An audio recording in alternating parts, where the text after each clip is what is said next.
Oh, okay.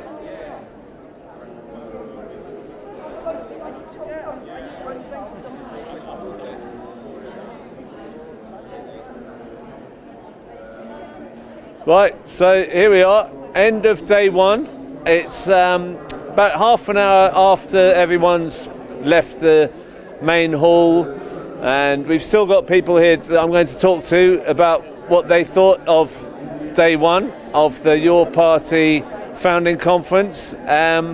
So I did have Aguilé here. Now you're doing the chair tomorrow, aren't you? Yes, I am. So it does seem like quite a difficult thing to do, this chairing of a lot of people who have different... Any other party? Is it really any worse than any other party? Is it worse than the Labour Party? I'm not saying that we need to behave like them, but I think it's okay. It's healthy debate. I like healthy debate. It's good. And I think people need to get this stuff out of their system so we can get to the business of doing policy. Because I tell you, this stuff is important to membership, and I'm not saying it's not important, but I run a baby bank. I don't think the mums who turn up at 7 o'clock in the morning, queuing up outside of a baby bank we run, are really that fussed about what goes on in internal machinations of your party or your Labour Party or whatever it is. People care about their bread and butter issues, which is housing, which is childcare, which is food insecurity, which is NHS falling apart. So these are the stuff that people care about. I think people need to have a chance to voice their stuff so they can get it out of their system. And then we move on from Liverpool and we focus on policy.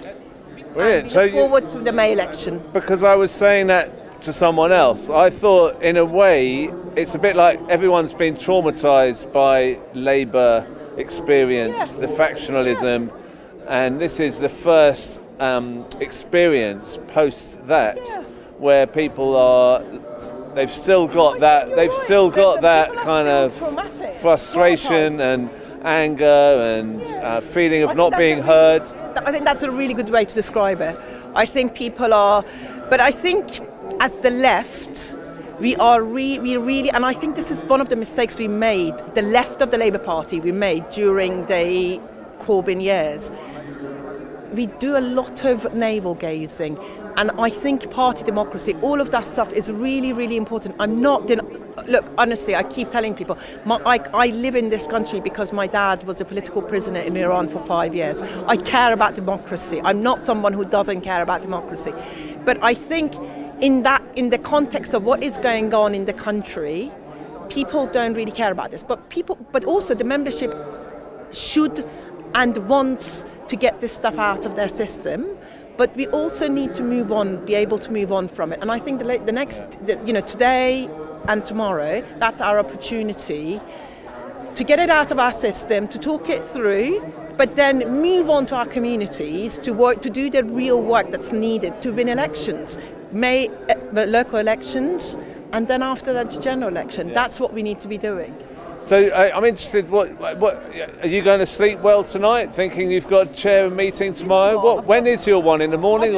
I don't know, my one is in the afternoon. So you got the last one? Yeah, I've got the last one, but also I've got 2 young kids. I haven't been sleeping well for a very long time, so that's what it's not adding to anything. It's not changing my life in any way, shape or form.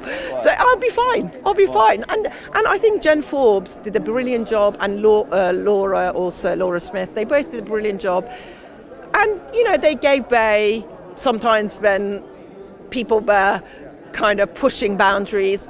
But I think that's the thing, you need to let people be heard. I want to know where your style is when someone's talking over about something totally different. I mean, that's quite a frustrating thing, isn't it? When someone's... I would be more hardline than Nora. I would just say, thank you very much. You're not talking about what we need to be talking about, so move on. Yeah, I will ask them to be moved. I think I would probably be a bit more hardline than Nora. Well, look, we've got... She was great. Kika, Can I just say, Kika, absolute legend. She spoke... You got that on camera? Did you hear that? Are you married What is your or anything? name? It's Aguilé. You're not married or anything? I'm estranged. I've got an estranged husband. Okay, whoever is with Kika, her children or whatever, she's a legend. don't let anybody say anything Oh. else. She's brilliant. You spoke beautifully. And someone was really frustrated at some of the contributions, and it was lovely to hear you speak. It was brilliant. I'm going to let you go so that the lovely... No, I was just thinking in this afternoon, it was really probably the most fractious debate was about whether people who are in another party should be able to be in your party as well. I don't...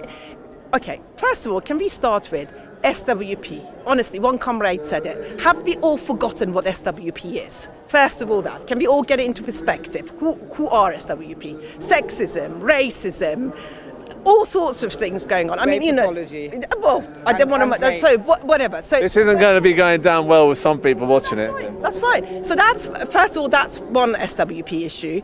But the general thing is, why would you want to have people who are sitting in one party and then organising against you in another party? Who in their right mind would want that? We want one party and we want to win and we mean business. I'm sorry, it can't be. It can't be. You need to focus. One person, one vote, one party. Can I just mention this, because I find this quite frustrating. We've just gone through the whole day, and then I thought, what's the BBC News, which is viewed by millions and millions and millions of people across the world? Their only take is Sultana claims new Corbyn party carrying out witch hunt against activists. Are you disappointed that that's the headline? I don't actually care. Is it really bad that I don't care? Because I don't think anybody else cares either. I think we need to do our community organising. No, I mean, to be honest, I don't read the BBC. Since Gaza, I don't read the BBC anymore. That's one thing. But I just think people will be focused on being fed all the stuff that matters to them. I'm not saying, it's better if we put our best foot forward. It's better if we don't give the media the kind of thing that they can cover. I don't think it's great that Zara, whether she decided to boycott or not or whatever, she wasn't present today. I'm hearing that she's coming tomorrow, and that's absolutely brilliant, and we should all be standing together. But does it really matter? It's tomorrow's... Different of you on that. Okay, go on. All I'd say is, although I know what you mean in the scheme of the challenges that this country faces, it's not an issue, but I think the problem is, this is now like number 11 in key actions to undermine your party by someone who actually wants to be leader and who has taken many actions driven completely fueled by her desire for power. So this is the very last, to undermine the founding conference like this and make that the main story instead of talking about unity when she talks to the press. Let's start with the first one. Unilaterally announcing the party before Corbyn was ready, and that's why it was such a rush, and then complaining, it's not well organised. Well, why did you announce it unilaterally half a year before it was supposed to? Secondly, a damning interview against Corbyn, slagging him off for not being anti-Zionist enough, when the man was chucked out of the Labour Party for standing up for Gaza. Number 3, let's unilaterally launch a membership portal without agreeing it with the people I'm supposed to be in an alliance with. Then I'll leave the alliance. Hush, hush, no one noticed that she actually voluntarily left the alliance. Then she supported the Our Party coup, which was a bunch of guys. Josh Virisamy created the Our Party coup, saying, let's take all the power, all the money, and let's take control of the founding process away from Corbyn's team, and we'll do it. And I went to a meeting when he was trying to get everyone to buy in. I said, isn't that a coup? And he couldn't argue. And she endorsed it. Then MOU, where's the million? She's given 200,000. I know there are legal issues, but if you can give 200 grand, why can't you give 800 grand? And now doing this, doing a pre-party launch event without even inviting the person you're supposed to be founding the party with, not even inviting Corbyn or telling him, and now this. So this is for me the final straw, now going out dissing our founding conference when she has been agitating with the so-called democratic socialists, who she even invited them. They said, is it all right if we disrupt the party at the conference? Do you know what she said? Yeah, no, this is a different one. It's democratic socialists, but they're all... You know all these groups and this history really well. Are you going to write a book about this? You could do one. Yeah, the first 90 days of founding of your party, you can buy it on the get a discount if you're a member of the Crispin show. Do you actually have this? No, but it's coming. No, but one last thing. This is, I think, the key thing. When they interviewed her, this Democratic Socialist said, "Is it all right if we push for membership control at the conference, and is it okay if we intervene and disrupt it?" She said something like, I quote, maybe not accurately, "Membership control is the absolute most important. If you think it's the right thing, then go for it." But I have to say, I don't want to. I'm trying to be. I think I need to be more balanced because I'm chairing the meeting tomorrow. So yes. But however, what I would say is that we need to try and put differences aside and go forward for the country and what is important to the country, bread and butter issues. And I think, not turning up to things and whatever, that's not really helpful. That's just not helpful.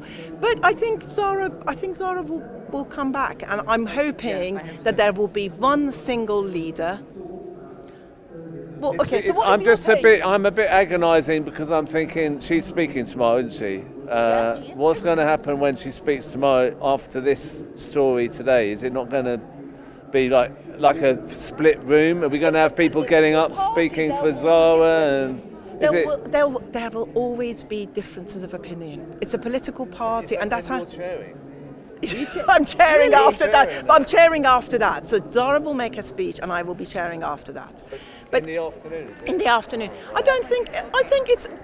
think she will be okay. I think she will be okay. I'm still hoping that Zara is part of the broader left camp, and we will do it. We will do a party together. We want them to unite. Yeah, from day one. What an amazing duo. Actually, but also, Jeremy with his experience and Zara with her youth and energy and ideas. So I think it's a brilliant. Let's hope they hold it together. I think they will. But can I just say, with or without Zara, and actually I would add with or without Jeremy, this party will go on because the country needs it. I don't think this is not a time for self-indulgence. It's not about people, it's not about Zara, it's not about Jeremy, it's about a political party, a vision for a different country. And it's about our one chance, isn't it, to win the I election agree. against reform. And we can't say sorry Carolina, who was speaking this morning about you made a comparison with Venezuela and what you saw from there. And obviously we're different countries. Venezuela and UK are very different, but I need to stress that some things are universal. Yes. And I think before Hugo Chavez came to the scene, really, the left in Venezuela was full of very little parties, very similar to here, these very little parties that never got closer to power, spent years, decades out of power and fighting amongst them. And actually, luckily for them, the figure of Hugo Chavez came and managed to galvanize and put them together towards a project. And Carolina, we just saw it in France as well, didn't we? For they were all the left fragmentation, and the only time they were able to produce a beautiful result in a manner of Donald Trump was when everybody came together. And and I'm sorry to say, you need a strong leader for that, and that's what Mélenchon did. And I really hope that people elect Jeremy, and I think that potentially Jeremy can do that, can bring everybody together. And I think that's really important, to not antagonize everybody. So that's one of the skills that Jeremy, like all leaders, has got flaws and whatever, but one thing he does have going for him is that he is integrity, but also he's able to bring lots of different groups together. Mm-hmm. And I think that's really important. He doesn't go out of his way to antagonize the Muslim community, or he's able to bring people together, and I think that's really, really important. And I think that skill that he has is so important at the moment, when it's also the right press that is trying to find ways to destroy us already. Look, we are so powerful together, and that's why all this smearing, all making problems that happens in any party, making them so big to try to paint a different picture of what's happening here. I actually quite happy of how the day went today. Obviously there were hackers, there were things, but it was much better. I've been in the past in Labour Party conferences, and that is not democratic at all. And nothing here. I feel we are so democratic that we were deciding the percentage of, some percentage 40, 20, 25, 40. I'm thinking this is not much difference between 20 and 25. But again, I agree. I prefer most democracy. I completely agree, and I think the focus should be that we shouldn't make good the enemy of whatever the saying is. What is it? The good the enemy of perfect, or perfect. Yeah. Whatever. Perfection should not be the enemy of. I don't know, but we need. But we will create. Why did you chip in? What is it? No, I'm listening. I mean, it's interesting, and I feel that it's been. I mean, we've been waiting for this for months. I mean, we knew it was November. I guess it would be late November, and the whole thing is kind of weird to be here, and it wasn't that bad really compared with what people was suggesting it would be like. It wasn't that Can bad. I just say, I mean, you had the worst of it. Really. Most people working to deliver this in 3 months, the people who've been working to deliver this in 3 months, they've been working day and night, most of them for free. So we need to be appreciative. I mean, of course it's not perfect. There are lots of whatever, that there are stuff that could be done better. But in 3 months to deliver a conference this size, we need to appreciate that, and we need to say well done us, the left, for having done that. Exactly, and I think what is up and the path from this conference is ours. It's ours if we're ready to take on the challenge that this party, these people that have come together is giving us. We need to really be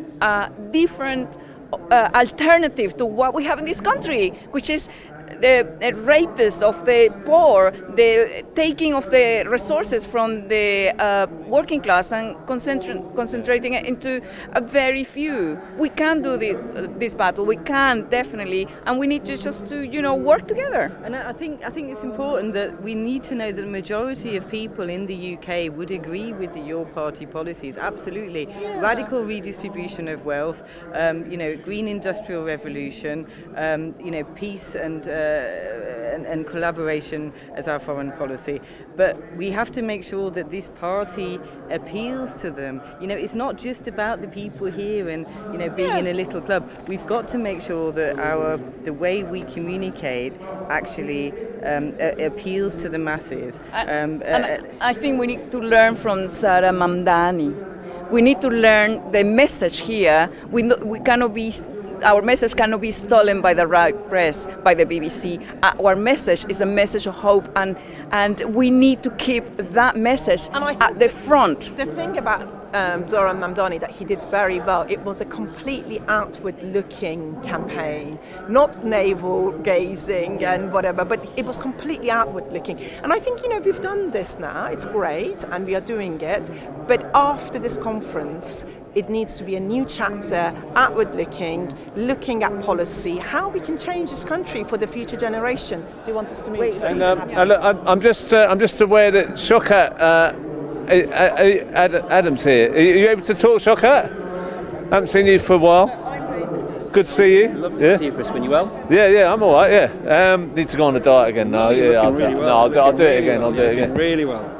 Now, we were just talking about the fractious nature of some of the debate in there, and I was suggesting that maybe this was a kind of trauma that people have picked up from Labour. They've still got this kind of division that they had experienced in Labour, frustration that things aren't right in politics. So it's all coming out here, and Aguilera was suggesting that we have to let that all come out, and then we can start doing stuff. Collective therapy, is that what you're I saying? mean, do you think there's something Look, in that? There's absolutely truth in that. Look, the country is frustrated, and there's so many facets who feel they have been unheard, unlistened to, and their feelings and their emotions and their feelings and their views have not been taken into account. And these are years and years and decades of frustration now coming out with an opportunity that people feel who haven't had a voice for so long, that they suddenly can have a voice, and this is the vehicle that's going to give them a voice. But there's lots of those people coming together. So this is really important that we respectfully have our differences here. Let's hammer and iron them out to a smooth surface so then we can work together collectively in the future.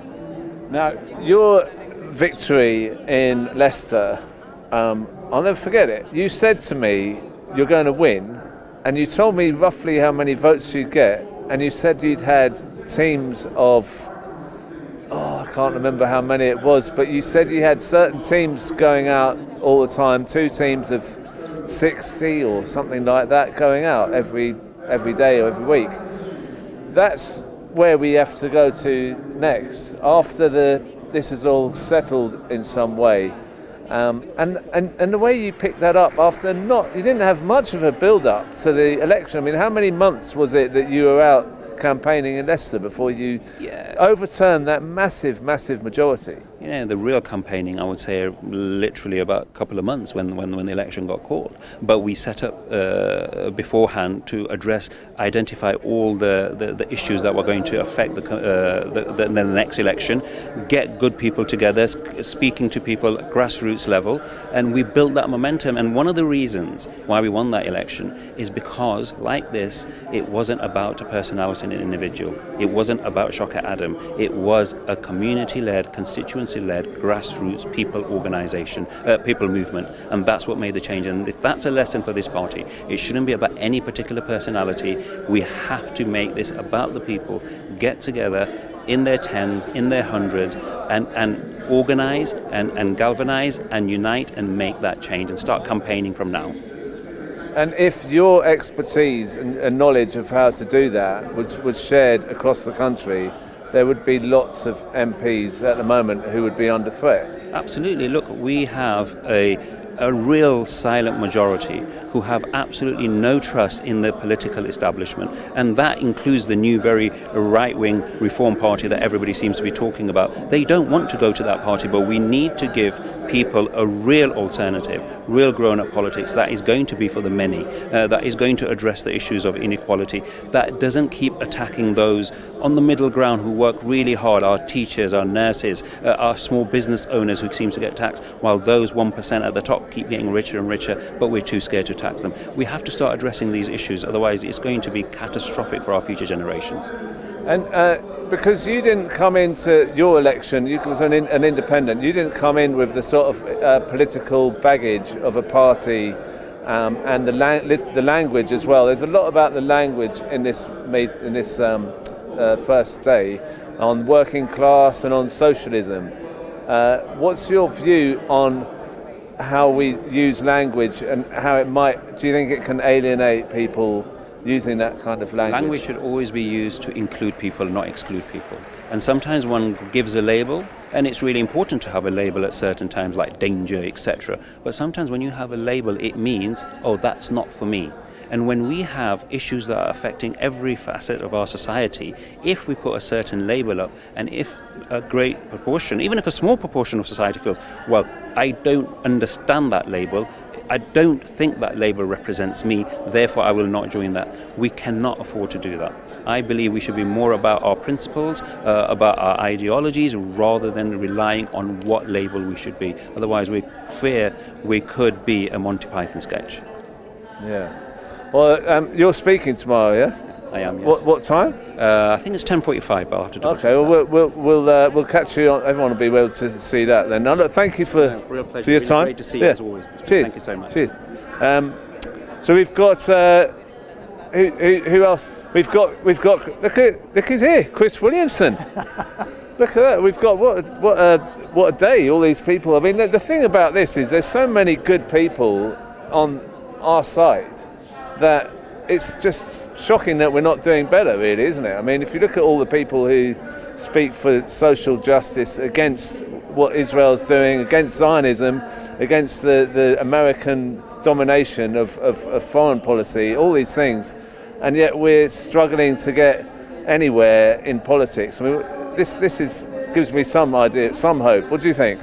I think there's massive potential, real potential, and I think that what the focus needs to be on is those issues where we agree. And it's on things, sorry, Crispin, it's on things like you just mentioned in terms of foreign policy, but also, I believe, in relation to class politics, actually providing a better life for working class people in this country. And I think we have the ideas, and the policies, I think, to deliver that.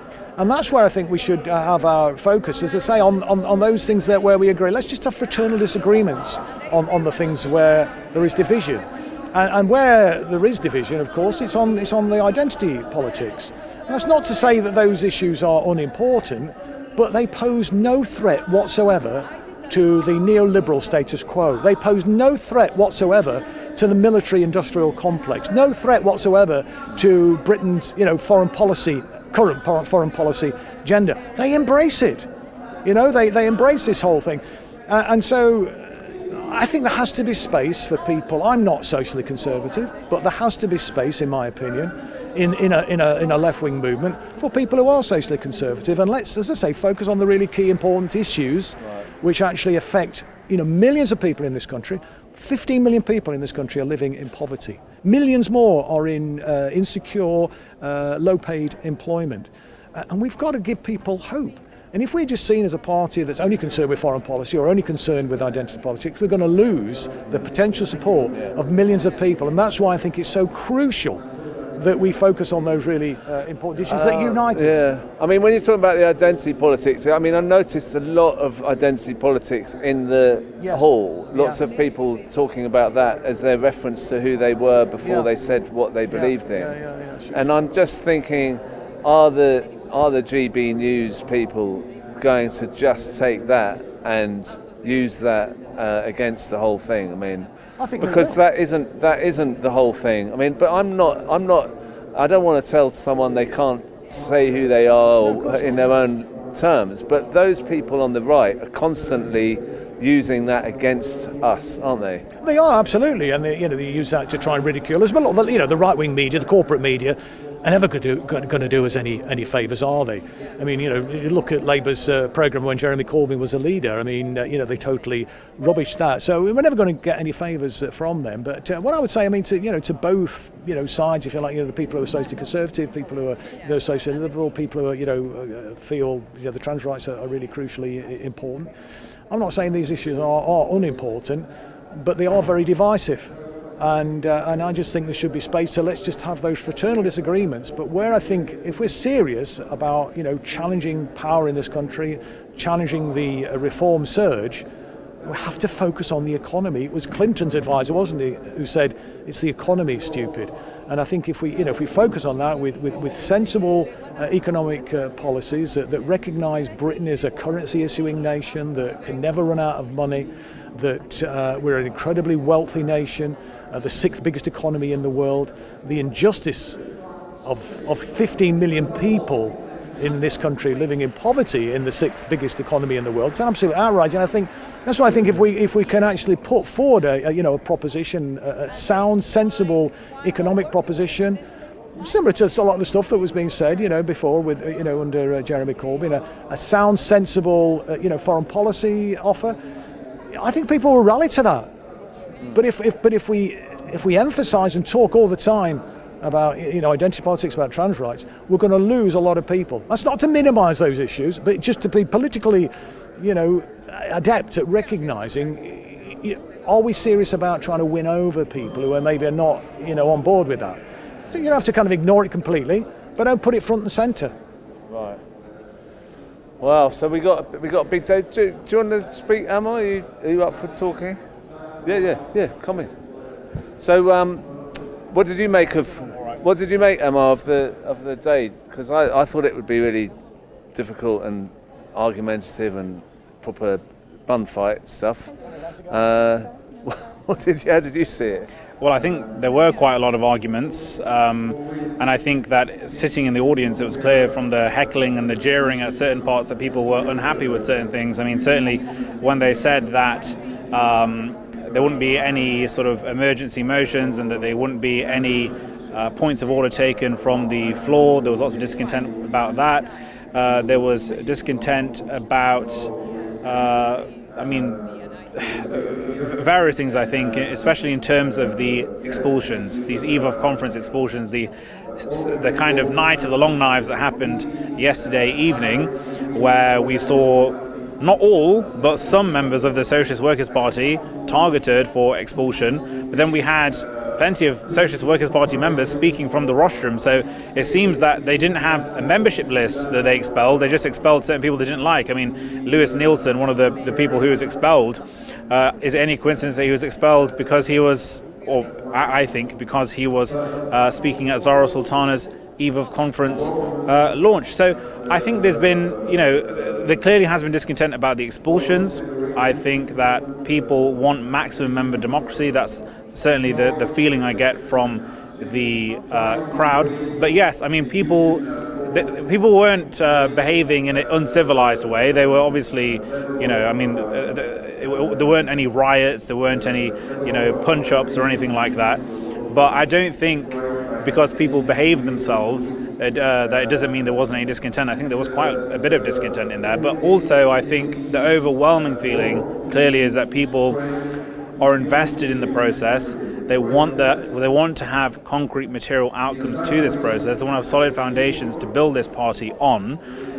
And ultimately all of this discontent, it's not a wrecking discontent. It's not to try to stop this party from growing. Quite the opposite. It's a discontent, I think, coming from a place of love, a place of experience, particularly bitter experience in the Labour Party, and trying to avoid those same mistakes in this party. So I think that's why there's been that kind of emotion and heat and discontent. It's not coming from a negative place. It's coming from trying to make sure that this party ends up being in the best position possible going forwards.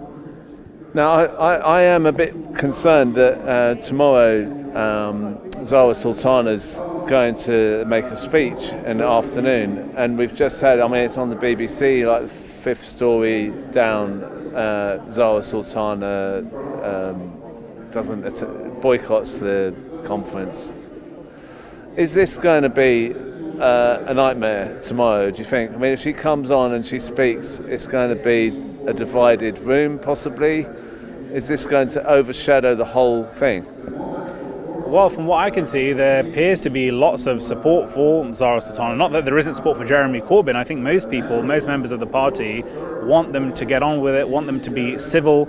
Jeremy Corbyn, I think, tried to indicate that level of civility in his own speech, because he made a point that while they had separate eve of conference rallies yesterday, he sent a message that was read out at hers, and she sent a message that was read out at his. And I think that was a demonstration from his part of a kind of public rapprochement. He wasn't lavishing praises upon her, but I think we should expect Zara Sultana, I think, to emulate that. I don't think she's going to go for the jugular, and I don't think she's going to say anything too explosive.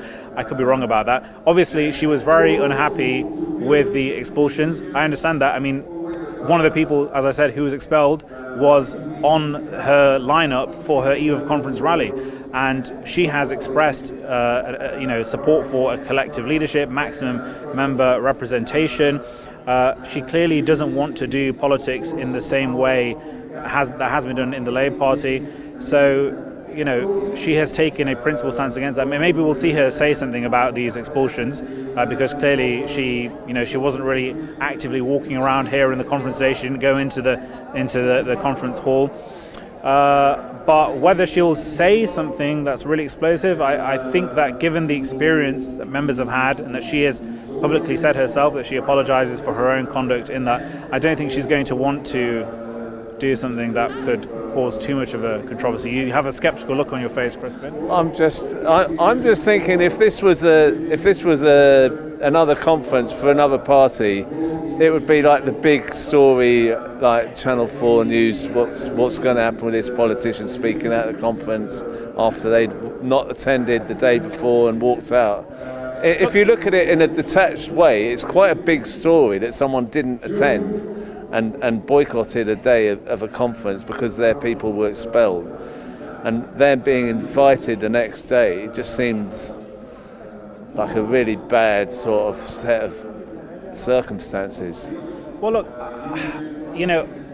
or just events that will run on and it could be really bad. I mean, it might overshadow it. These people should not have been expelled. I think that was the overwhelming opinion and the viewpoint given. I mean, I was sat in there at different parts of the hall, and I think from the applause that I was hearing in relation to these expelled members, it seemed to me that most people in there, I could be wrong, but there was no vote on it, but it seemed to me that most people were opposed to these expulsions. Now, who called for these expulsions? Who did these expulsions? Right at the last minute, people have. There's any time they could have decided. When people were registering for conference passes, when people were sortitioned into, attending the conference, they could have said, excuse me, you're a member of another party, we're not going to allow you in.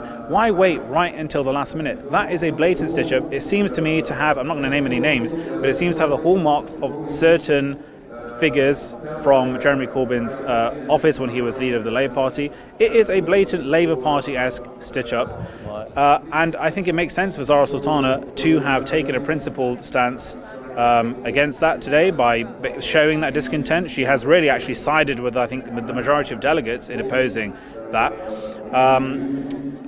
But look, also, there's a point here to be made about this story and how the fans have inflamed about it. And I think that's because you've had right-wing press crawling around the conference hall and outside. Why have they been prioritised and given preferential treatment over independent media outlets like yourself? I mean, if Jeremy Corbyn and the people around your party want to have a positive narrative around this conference and want to make sure things aren't being spun in a way that is damaging to them, they could have chosen to spoken through a number of media outlets. They have fanned the flames of this controversy, which I agree it exists, but has it been overblown? Has it been overblown through all these headlines in the BBC and Sky News and everything else? I think so. I think they've poured petrol on the fire. So in a way, it was the fact that the BBC were invited and stuff made it even worse. So, well, look, we have to talk again about what happens tomorrow because I'm going to be it'll be gripping. It'll be like one of these blockbuster Netflix kind of scenario. What's next? What's going to happen here? Carlos is trying to get Claudia Webb on the thing on. But thank you so much. Good to see you again. And everyone should watch your it's on YouTube. Yes, my podcast Attrition. And of course, I know people are listening to you already, but of course, I absolutely support your work, Crispin. I thank you very much for the fact that you have over many years given me and others, people who have been deplatformed, a platform on your show, and you do absolutely vital work. So thank you for all the coverage. People should watch your programme. It's brilliant. Thank you very much, Crispin. And Claudia Webb's here. Thank you thank you. Hi, Chris. How are you? I'm good. Good. So look, we've talked about today because it was quite a long time in coming, and then there was some drama going on, and the BBC's reporting Zara Sultana's not calm. That's their main story from it, which is a bit disappointing. What do you think? How would you summarise today? Well, I've been in the bubble of conference. This has been a fantastic day for your party. It's been absolutely brilliant to see so many people, over 4,000 people come from all over the country to give up their weekend to create something, a founding conference that sets a new left political alternative party that takes on the duopoly of the mainstream Tory and Labour, who basically think alike, say the same things and verge to the right. The Labour Party actually imitates the Tories, and we need something different, and people have come from all over the country for that change. That's what I felt today, people seeking something different. And I didn't know about whether or not the story is about Zara. She's not due to speak until tomorrow. Yeah. She'll be with us, and we'll have a fantastic event for the weekend as a whole because Zara will be here tomorrow. Jeremy spoke this morning, and we'll have a whole range of events to set the tone of the conference and the party. 4 founding papers, everybody here to debate them, amendments afoot as well, debating the changes that are needed. That's what today has been about. That's what tomorrow will be about. The political statement we started with this morning, the constitution we debated this afternoon. Tomorrow we'll see the organisational strategy and ending with the standing orders. But of course, nobody's come to debate constitutional organisational activities. They want to get onto the meat, which is how we make a difference to communities, which is how we tackle anti-austerity, anti-poverty, anti-war, how we become an international party, how we become a party that recognise that inequality cannot go on, that we cannot have wealthy just getting wealthier and the poor just getting poorer. We've got to tackle the issues that matter to ordinary people. We are a socialist party, working class in its heart, and that is what people have come for. That's true. And what about the name? Are you a Your Party supporter? Well, you know, I'm as surprised as everybody that we've ended up with 4 names, just that of the thousands of members, over 50,000 members, choosing a name, we've come down to 4. And of course, a number were ruled out of order by the Electoral Commission. We can do nothing about that. So whether it's the Left Party ruled out by the Electoral Commission, or whether it's the People's Party ruled out by the Electoral Commission. And then we've ended up with 4 names which, everybody's wondering which one to go for. But it's in the hands of the members. People are voting right now. The voting closes on that tomorrow, at the end of tomorrow. And we'll see what comes out of that. I've seen some of the... You're not saying you're one. I've seen some of the polls that are around the room. Yeah. People are sort of putting stickers on their favourite. Your party seems to be the favourite for a lot of people. But I would have wanted more choice, I think. But we're down to 4. There isn't even a button that says none of the above. But I'll be happy with whatever the members choose, and it will be down to members' vote. And of course, we'll go with that for now. And I hope that when you do a Google search, you can still find the party, whichever that's chosen. Yeah, and it's got the name. We've got the website. Your Party makes a lot of sense. It's got registered and etc. It'd be easier. It's easy to be here in this bubble of conference, because when you're here, you don't know what's going on outside. You are here in the joy of everybody engaged, working together, staying in the room. People are conferencing and staying together and debating in a way that I've not seen at any other political party. People are staying engaged with the debate. And when that is happening, it means people are serious with intent and committed to the cause. And clearly they want to pursue this to success. People are looking, they know what the stakes are, they know what we're up against, they know that we've got the trio of the political elite, the mainstream media, the corporate elite, all against our formation, all against the formation of a new left alternative political party, all against the formation of your party. They know what's at stake, and they know how much the people actually are relying on this, wanting the change. This country wants to see change. They want something different. They want an alternative. They are fed up with Labour and the Tories, and they certainly don't want to see that the only choice out there is reform, which is obviously a party that isn't anti-racist, isn't anti-poverty, isn't anti-austerity, isn't internationalist, and doesn't care one bit about refugees or asylum seekers. The people here care about these issues, and that's what matters. And we've got to create the organisational structure, the foundations of a party and generate and support the great number of people that want to see that change, so that we can create a better future, not just for the country as a whole, but particularly for young people, which are our future. Yeah. Well, look, thank you for your time, and good to see you. You're not speaking tomorrow, are you? I am speaking. I've been mandated by those that are stewarding the conference, which is our 6 MPs, I guess. They're stewarding the conference. I'm mandated on the Standing Orders Committee for the conference, which is what I've been doing with others. And also tomorrow I'll be chairing the first session. Chairing the first one? Yes. All right. Well, you've got the easy one. I've got organisational strategy. I'm not sure how easy that is, but you know. Are you going to be tough? Are you going to be tough and tell people they have to speak on the right thing and they can't veer off and go on something else? If we want to get through all of the amendments, or as many amendments as possible, we're going to have some discipline for sure, because otherwise people's efforts and work to put forward amendments may not get heard. You can't vote on something that isn't debated. So the purpose of an amendment is that there is a debate for and against, and then it can be voted upon. So that's the technical stuff. That is not what we're all here for.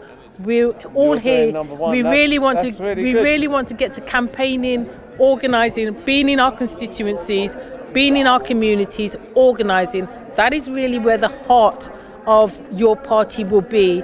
But we've got to do this business of sorting out the structure, the constitution, the organisational strategy. We've got to do those things. None of us woke up to want to do those things. We want to actually get on the doorsteps, get in our communities and organise. So we've got to get through this pain of these founding papers, in the sense that they've got to bring some level of discipline, organisational structure and momentum to this new party. Right, well, I'm looking forward to your chairing it. I might put my hand up, see if you notice me. So look, we've got, there's not many here. Good to see you, and good luck tomorrow. Good luck. Hope you have a good time on the chairing. We'll look out for you. So we've had a busy day here at the conference, your party, and it's now getting on. What time is it? It's 6:10. So I've done that live stream for 40 minutes, not 20. And I'm going to go now and get something to eat and have a rest. And then tomorrow morning we'll start again at 9 o'clock. So we'll see what people feel, and it will be 9 o'clock exactly. And we will then move on to a lunchtime one, and I think that will be at 1:20, and then we'll have the end of the day at 5:30. So I'll catch up with you then. I'll leave you to look at the hall with Carlos filming it.